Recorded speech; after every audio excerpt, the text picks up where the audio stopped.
सरस्वती शिक्षा समिति पाली द्वारा संचालित ऑनलाइन शिक्षण सत्र 2020-21 में आप सभी का हार्दिक स्वागत एवं अभिनंदन है। कक्षा अष्टमी, विषय हिंदी, अध्याय 4 दीवानों की हस्ती। दीवानों की हस्ती एक कविता है श्री भगवती चरण वर्मा द्वारा लिखित। इसका प्रथम भाग हम आज पढ़ेंगे। हम दीवानों की क्या हस्ती है, आज यहाँ कल वहाँ चले, मस्ती का आलम साथ चला, हम धूल उड़ाते जहाँ चले। आए बनकर उल्लास अभी, आंसू बनकर बह चले अभी, सब कहते ही रह गए अरे, तुम कैसे आए कहाँ चले। हम दीवानों की क्या हस्ती।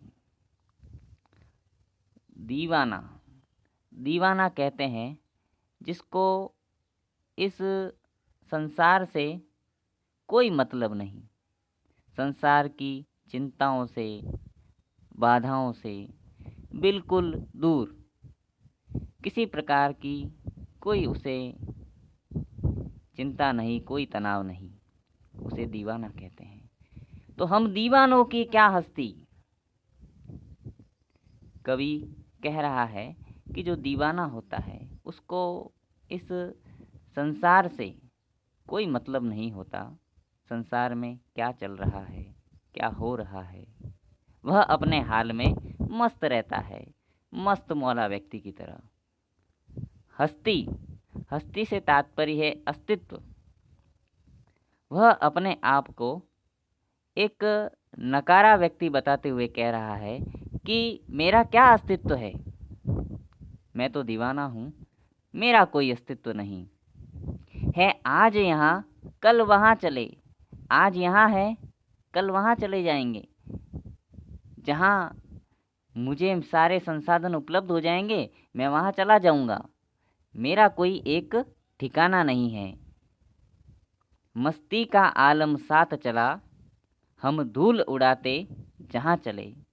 मैं जहाँ भी जाता हूँ मेरे साथ मस्ती, मौज, आनंद मेरे साथ साथ चलते हैं।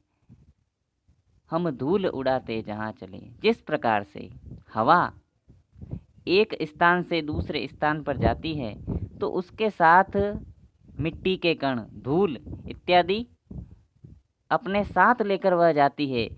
मिट्टी, धूल के कण उड़ते हुए साथ में चले जाते हैं। उसी प्रकार से मैं जो दीवाना हूँ वह भी मेरे साथ जो मस्ती है, आनंद है, वे मेरे साथ साथ चलते हैं और उनसे जो संपर्क में आते हैं, मुझसे जो जो व्यक्ति संपर्क में आते हैं वे भी आनंदमय हो जाते हैं, बहुत ही प्रफुल्लित हो जाते हैं।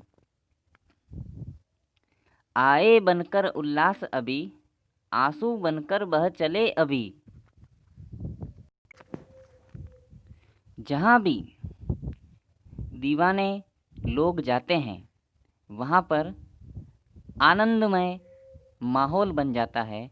लोग हंसते हैं, खिलखिलाते हैं और जब कोई भी दीवाना अगर उस स्थान से दूसरे स्थान पर चला जाता है तो जहाँ वह इतने दिन रहा था वहाँ के लोग बड़े दुखी हो जाते हैं, उनके चेहरे मुरझा जाते हैं और आँखों से आंसू आने लगते हैं। सब कहते ही रह गए अरे, सभी लोग आश्चर्यचकित हो जाते हैं कि अरे तुम कहाँ जा रहे हो, क्यों जा रहे हो, तुम कैसे आए, कहाँ चले, तुम किस प्रकार से यहाँ आए थे और अब तुम क्यों जा रहे हो। हमें इतने दिन तुम्हारे साथ रह कर के बड़ा ही आनंद हुआ, बड़ी खुशी हुई, लेकिन अब तुम साथ जा रहे हो तो तुम्हारे साथ साथ हमारी खुशियाँ भी जा रही है।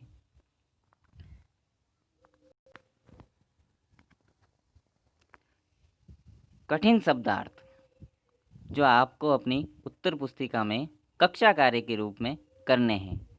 हस्ती, अस्तित्व, आलम, माहौल, उल्लास, खुशी। गृह कार्य के प्रश्न। प्रश्न क्रमांक 1। कवि ने अपने आने को उल्लास और जाने को आंसू बनकर बह जाना क्यों कहा है? प्रश्न क्रमांक 2। पठित कविता की पंक्तियों का सस्वर वाचन एवं इसको कंठस्थ कीजिए अथवा याद कीजिए।